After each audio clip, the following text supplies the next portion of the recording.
አንተ ማለት ጥበቃ የለም? እኔ እንጃ ጥበቃ የት እንዴት? እኔ ኤርሚያስ ይባላል። የኤሚና የእናትህ ሹፌር ነኝ። የኤሚ? አዎ የነበረው ሹፌር ስራውን ለቆ ስለወጣ የኤሚና የእናትህ ሹፌር ነኝ ተቀጥሬ። አላስቆማችሁ ግቡ።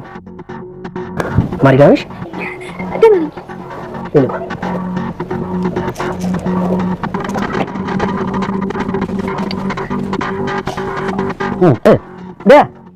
የታለ ጠፋችሁ?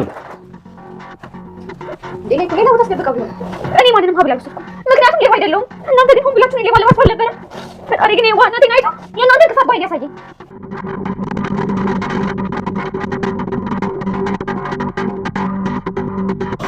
ሀብሉን ከዚያ አውጥቼ ክፍልሽ ያለው ኮሜዲና ውስጥ አስቀምጬልሻለሁ። አሁን ስኔ ስንችት ያለኝ በየሄድኩበት የሚከተለኝ የእናትና የልጅ ሴራ ነው።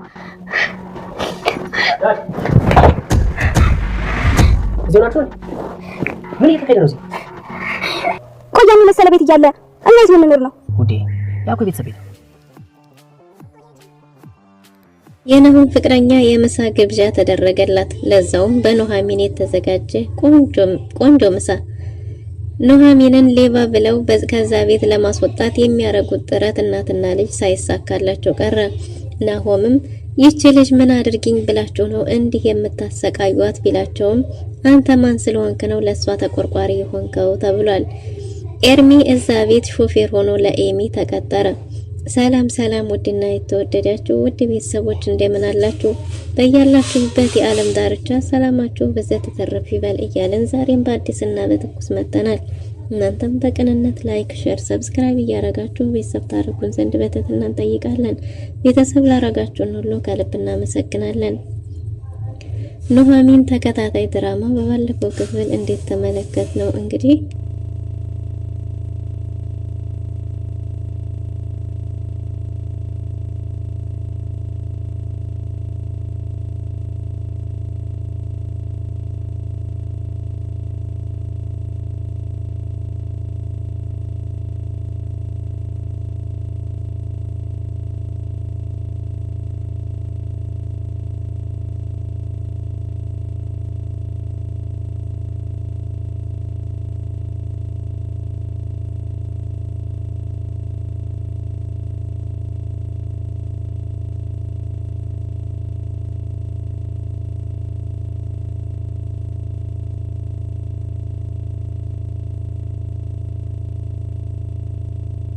በባለፈው ክፍል እንዴት ተመለከት ነው እንግዲህ ኑሐሚን አባቷ ለሕክምና በሄደበት አንዳንድ ጊዜ ምሳ ምናምን ስታደርስ መንገድ ላይ ኤርሚያስ አላስከባለ ወጣ ቢላትም ከዚህ በኋላ እኔ ላንተ ሞቻለሁ ሁለተኛ አገኝሻለሁ ብትል ግን እኔ አንተና ያድርገኝ ብለው ነበር። ጮሄ ኦኦ ብዬ ነው ለፖሊስ አሳልፍ የምሰጥህ። አንተም ያቺ ፍቅረኛህም ገደል ግቡ። የሷ ገንዘብ ከሌለ አንተስ በምን ትኖራለህ? መተዳደሪያ እሷ አይደለች? በእኔና በዚህ ምስኪን ናሆም ተጫወታችሁብን ብለው ነበር። መቼም ከናሆም ጋር አትሆኝም አይደል ቢላትም ናሆም ካንተ በምንጣሙ ቢያንስ አፍቃሪ ልባለው፣ አንተ ግን ልቤን ሰብረኸኛል። ከዚህ በኋላ በጭራሽ እኔ እናንተ አንድ ላይ መሆን አንችልም ብላ አስረግጣ ብትነግረውም ኤርሚ ግን በጭራሽ አልፋታሽም ብሎ መንገድ ድረስ ተከታትሎ መውጫ መግቢያዋን አጥንቶ ስለነበረ የናሆምን እህት ኤሚን ወልከፍ እያለች ስትመጣ መንገድ ላይ ጠብቆ ራሱ ተጋጭቶ ከወደቀ በኋላ ተሰብሬያለሁ በማለት ስልኳን ተቀባብሏት ነበር እና ስልኳን ተቀባብሎ በሚያምር አማርኛው ልቧን ካቀለጠ በኋላ ሹፌሯ እንዲሆኖ እንዲቀጠር አድርጋለች። አባቷም ያን ያህል ወዶት ባይቀበልም ምክንያቱም እኛንን እንጂ ማምጣት ያለብን ሹፌር አንቺ አይደለሽም ቢላትም የመኪና ቁልፋን ሰጥሽም ሹፌር ከሌለሽ ብላችሁኝ የለው ሹፌር አመጣው። አሁን በራሱ መኪና ነው። በርግጥ ትዳር አለ ሆይ ሲባልም የለኝም ብቻ አንዳንድ ነገሮቹ መስፈርቱን የናሆምን አባት ያላሟሉለት ቢሆንም ኤሚ ግን ስለወደደችው እዛ ቤት እንዲቀጠር አድርጋለች። እና ምን ከልጅ ጋር ላውራ ውጭ ላይ ጠብቅ በተባለበት ጊዜ ነበር ናሆም ፍቅረኛውን ይዞ ወደ ቤት ሊመጣ የነበረው። እናም እንግዲህ በር ላይ ሲያንኳኩ ሳለ በሩን የከፈተላቸው ኤርሚ ስለነበረ ናሆምና ፍቅረኛው ወደ ቤት ሲገቡ እንዴ አንተ ደግሞ ምን ታረጋለህ? ጥበቃው የለም ወይ ቢባልም እኔ አጋጣሚ እዚህ መጥቼ ነው፣ ነገር ግን ጥበቃውን እስካሁን አላየሁትም ለዛ ነው ሲልም አምራን ግን በጣም ደንግጣለች።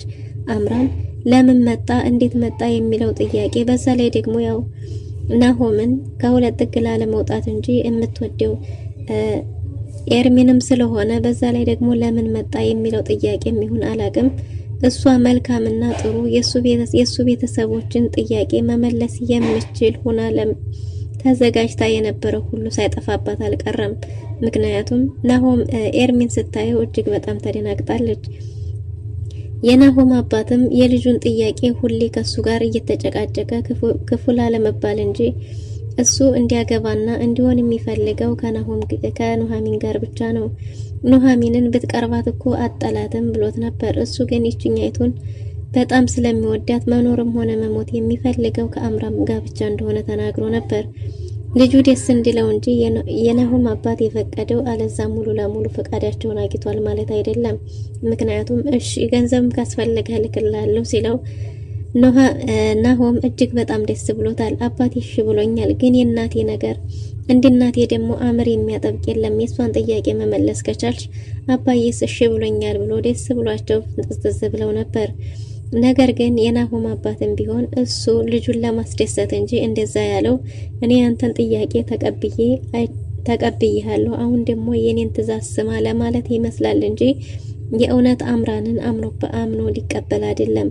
አምራን በእናቱ በኩል የሱን ቤተሰቦች ጥያቄ የምታሟላ ሳትሆን እሷ ቤተሰቦቿን በልጅነቷ ያጣች ምንም መተዳደሪያ እንኳን በቂ የሆነ ነገር የሌላት ተያዥም እንኳን የሚሆን ቤተሰብ ያቀርብስ የሌላት ሴት ነች።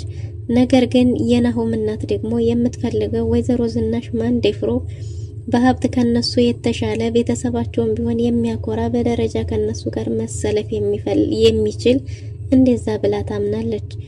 ነገር ግን ደግሞ ይሄን ሁሉ መስፈርት አምራን ማሟላት አትችልም። ነገር ግን የሱን እናት ለማሳመን ሲባል በውሸት የተሻለ ቤተሰብ ልጅ ነኝ ብዬ እተዋወቃቸዋለሁ ብላ የሰራችው የቤት ስራ ሁሉ ድምጥማጡ ሳይጠፋባት አይቀርም። እና አሁን ኤርሚያስ ስለከዳት ብቻ ከናሆም ጋር ለመሆን የምታደርገው ጥረት ሱሶቿንም ትታ መልካም ሴት ለመሆን እየታገለችና እየጣረች ባለበት በመንገዷ ላይ እንቅፋት ሆኖ ዳግመኛ እዛ ቤት ደግሞ መልሳ ኤርሚን አግኝተዋለች። ወይዘሮ ዝናሽ ማንዴፍሮና ኤሚ አንድ መላ መፍጠር አለብን ብለው አስበዋል። ይሄም ምንድነው እንግዲህ ኤሚ የራሷን ሀብሏን ጠረጴዛ ላይ አስቀምጣ ከወሰደችው በሚል ተደብቃ ቪዲዮ ይዛ ነበር። እንዲህ አርጋ ወሰደችብኝ የሚል ኑሐሚንም እያጸዳች ስለነበረ ቤቷን እያጸዳዳች ሳለ መጥረጊያዋን ይዛ ያን ስታገኝ እጅግ በጣም ያምራል፣ ለልደቷ ተገዝቶላት ይሆናል ብላ ልትለካው እንኳን ብትሞክርም የሰው አይደል ለካሁት አለካሁት ምን ያደርግልኛል ብላ ወደ ቁም ሳጥን አስቀምጠዋለች። እንደዛ ማረጓን ለእናቷ ስትነግራት በምን መንገድ ነው ታዲያ ሌባማ እንዳልሆነች አንቺ ምንም እናውቀዋለን ብላት ነበር። እና ሌላ መንገድ ፈልገሽ ግዴታ ለአባትሽ ማሳየት ይኖርብናል ብላታለች። አባቷ ለስብሰባ ወደ አዳማ ሄዷል። አይመጣም ሲባል የነበረው የናሆም አባት ድንገት ኑሐሚን መጥረጊያና መወልወያን ይዛ ተደግፋ ሳለ እያጸዳች ሳለ ይመጣል። ኑሐሚንን እንዴት ነው አንቺ እኮ ሰራተኛ አይደለሽም፣ ሰራተኞቹ የት ሄደው ነው? አንቺ እኮ ለኔ እንግዲህ እንጂ ሰራተኛዬ አይደለሽም፣ ለምንድን ነው እንደዚህ የምታረጊው? እርግጠኛ ነኝ እንደዚህ እንድታረጊ የሚያረጉሽ እነሱ ናቸው አይደል እያለ ከተናደደ በኋላ አይ እኔ እንግዲህ በእኔ ምክንያት ምንም ነገር እንዲፈጠር አልፈልግም ብላለች። በቤተሰብ መሀል እንቅፋት መሆን አልፈልግም፣ እባካችሁ ተውኝ፣ የስራው ምንም አይጎዳኝም ብላለች።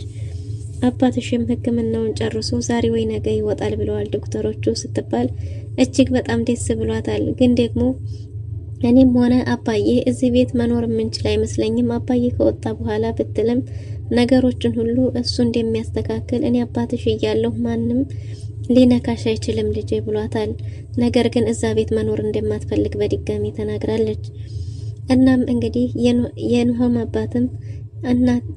የናሆም አባትም የአባት ትዕዛዝ እንድትሰማ ጠይቋታል። እሷም በጣም ከባድ ነው እዚህ ቤት መኖር እያለች እየተማረረች ነበር። ነገር ግን ይሄ እንዲህ አድርገውኛል ብላ በግልጽ የተናገረችው ነገር ባይኖርም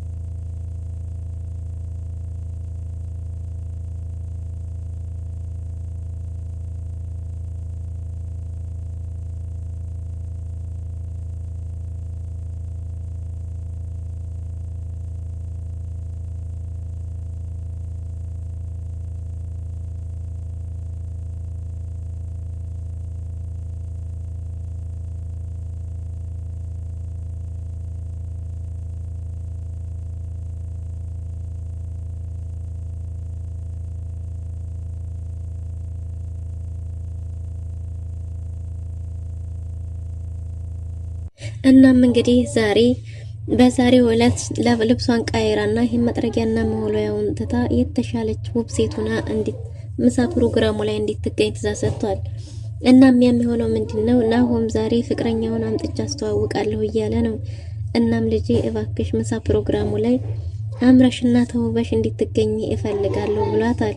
እንዴ የኔን ጋር ምን ያገናኘዋል ምሳ ፕሮግራሙንም ብትልም የአባትሽን ትዕዛዝ ስሚ ተብላ ታዛለች። እሺ ካለች በኋላ ግን የናሆም አባት ናሆም ለፍቅረኛውም ሆነ ለኔ አይገባንም፣ እሱ ለኛ የሚገባ አይነት ወንድ አይደለም እና ባኮትን ከዛች ባለጌ ይጠብቁትን ያችን ባለጌ እንዲያገባ እንዳትፈቅድላት ብትለውም የናሆም አባትም የናሆም ፍቅረኛ ታውቃታለች እንዴ የሚለውን ጥያቄ መጠየቅ አልፈለገም። እንዴ ኑሐሚን እንዴት እንደዛ ታያለሽ? እኔ እኮ ካንቺ እንደዚህ አይነት ነገር አልጠብቅም ብሎ ኑሐሚንን ተቆጥቷታል። እሺ በቃ ይቅርታ ብላ ታውቂያታለሽ እንዴ ብላትም አይ አላቃትም፣ ግን ያችን ባለጌ እንዲያገባ እንዳትፈቅድለት ስትለው እሱም እጅግ በጣም ተናዶ ተናገራት። በኋላ ምክንያቱም ሳታቃት በግምት የተናገረች ስለመሰለው ነው። ናሆም ለኔም ሆነ ለሷ የሚገባ ሳይሆን ከኛ የተሻለ ሴት ይገባዋል ብላለች። በዚህ የተነሳ የናሆም አባትም ቢናደድም እሷም እሺ በቃ ብላ ጽዳቷን ጀምራለች። በዛን ሰዓት ነበር እንግዲህ ወደ ክፍል ገብታ እያጸዳች ሳለ የወርቅ ፈተናው የደረሰው። በዛም የወርቅ ፈተናውን ስላለፈች ሌላ መፍትሄ ፈልጊ ስለተባለች ኤሚ ተደብቃ ሻንጣዋ ውስጥ ታረጋለች። ሻንጣዋ ውስጥ አድርጋ አባቷን ወይ ሻንጣዋን አምጥቾ ይፈተሽ ወይ ደግሞ እኛ እንሄድ የሚል ጥያቄ ተነስቶ ነበር። ኑሐሚንም እርግጠኛ ሆና እሺ ይፈተሽ እኔ ላምጣው ሻንጣዋን ስትል አይ አሁን ሄደሽ ራስሽ ብታረጊበትስ እያለች ነበር። የናሆም አባትም እናንተ እንደዚህ አታድርጉ፣ በጭራሽ ይሄ ሊሆን የማይችል ነገር አይደለም፣ አዲቡ አርፋችሁ ተቀመጡ ቢልም ማናቸውም ሊሰሙት ፈቃደኛ አይደሉም። ታዲያ ከዚህ ሁሉ አንተ በጭፍን ከምትከራከር ለምን ሄደን አናየውም? ክፍሏ ሄደን ለምን አንፈትሽም ተብሎ ነበር። እኔ ላምጣው ስትለው አውጥተሽ ልታስቀምጪው ነው እንዴ ብላለች ኤሚ። እንደዛ ከሆነ አንቺ ሄደሽ ሻንጣዬን አታመጭም፣ አንቺ ራስሽ ብታስቀምጪው እስከሆነ እዛው ክፍሌ እንሄድና ይፈተሽ። ናሆም አባት እባክህና እንሄድና ይፈተሽ፣ ከዛ ንጹህነቴ ይረጋገጥ። እኔ ባንተ ፊት ውሸታም ሌባ ተብዬ መቅረት አልፈልግም፣ እውነቴ ይውጣልኝ፣ እባክህ እንሄድ ብለዋለች። የናሆም አባትም በድርጊታቸው እያፈረና እየተሸማቀቀ ወደዛ ክፍል ሄደዋል። ናሆም እባክሽ ዛሬ ፍቅረኛዬ ትመጣለችና ቆንጆ ምግብ ጣፋጭ ምግብሽን አዘጋጅተሽ እንድትጠብቂልኝ ብሏታል። ነገር ግን የምሳ ፕሮግራሙ ላይ እሷም ልብሷን ቀያይራ እንድትገኝ ቢጋብዛትም የኔ ልብስን ቀያይሮ መገኘት ምን ያደርግልሃል? ዋናው ነገር ምግብ መዘጋጀቱ ነው፣ እሱን አዘጋጃለሁ ብላ የልጅቷን ማንነት ልጅቷን ምን ያህል ትወዳታለህ ስትለው ከራሱ በላይ እንደሚያፈቅራትና መኖር የሚፈልገው ከሷ ጋር ብቻ እንደሆነ ሲነግራት እውነቱን ለመናገር ግራ ተጋብታ እባክህ ትቅርብህ፣ ይቺ እንደዚህ ባለጌ ናት በላይ ላይ ታረግብሃለች ብዬ ብነግረው ቢናደድብኝስ? ብቻ በሀሳብ እየተብሰለሰለች ጥያቄውን ሳትመልስ ለረጅም ጊዜ ጭልጥ ብላ ስትሄድ እንዴ ኑሐሚን የት ሄደሽ ነው ሲላት አይ ወዲሁ ነኝ እዚሁ ነኝ ምናምን ብላ ሀሳቡን አስቀንሳለች። አሁን ላይ ናሆም ለኑሐሚን ማዘን ጀምሯል። ቤተሰቦቹ ሲያሰቃዩዋትም ሲደበድቧትም እሷም መታችንም ሲሉ የሚያግዘው ለሷና ለሷ ብቻ ሆኗል። ልቡም ኑሐሚንን እየከጀለ አስገድዶታል። ነገር ግን አምራንን ከሷ ጋር ቢሆን ይሻለኛል፣ ኑሐም አርፈ ተቀመጥ እያለ ከራሱ ጋር ግብ ይዟል። የናሆም አባት ሻንጣውን ሊፈትሽ ወደዛ ክፍል ሄዷል። ወደዛ ክፍል ተሄዶ እሷው ራሷ እንዳስቀመጠችው ካስቀመጠችውበት ቦታ ልታነሳው ብላ ልብሶቿን እንዳለ አንድ በአንድ እያነሳች ወርውራቸዋለች። ልብሶቹን አንድ በአንድ እያነሳች ስትወረውር ኑሐሚንም እያለቀሰች ነበር። በዛ ሁኔታ ላይ ሳለ እንግዲህ የናሆም አባትም በህፍረት አንገቱን ደፍቷል። ወይዘሮ ዝናሽ ማንደፍሮም አይኗን አፍጣ እየጠበቀች ነበር። የት አለ የት አውጥታ ይሆናል ምናምን ብላ ለማስመሰል ብትሞክርም እንግዲህ የሆነው ምንድነው ኤሚ ብታስቀምጠውም ኑሐሚን ግን አይታ ስለነበረ ተደብቃ እዛው ከበቷ ውስጥ እንዳስቀመጠችላት ተናገረች። አንቺ በሐሰት አስቀምሻ ፖርሳይ ውስጥ አስቀምጠሽ ሌባ ናት ብትይም ስላልተሳካልሽ ሀብልሽ ግን ያለው እዛው ከበትሽ ውስጥ ነው። እናንተ ግን በጣም ታሳፍራላችሁ እያለች እያለቀሰች ሳለ የናሆም አባትም አይ ዋሽታለች ሲሉ ወይዘሮ ዝናሽም ዝናሽ ማንደፍሮም ዋሽታናለች፣ ዋሽታሃለች፣ እያስመሰለች ነው ሲሉ ኤሚ በጥፊ ቀምሳለች። ናሆምም ፍቅረኛውን ሊያስተዋውቅ እዛ ቤት ገብቶ ሁላቸውም አጋጣሚ በዚህ ግርግር ላይ ተገናኝተዋል። ምን ይፈጠር ይሆን? ውድና የተወደዳችሁ ለዛሬ የነበረን ቆይታ ይህን ይመስል ነበር። በቀጣይ እስከምንገናኝ መልካም ጊዜ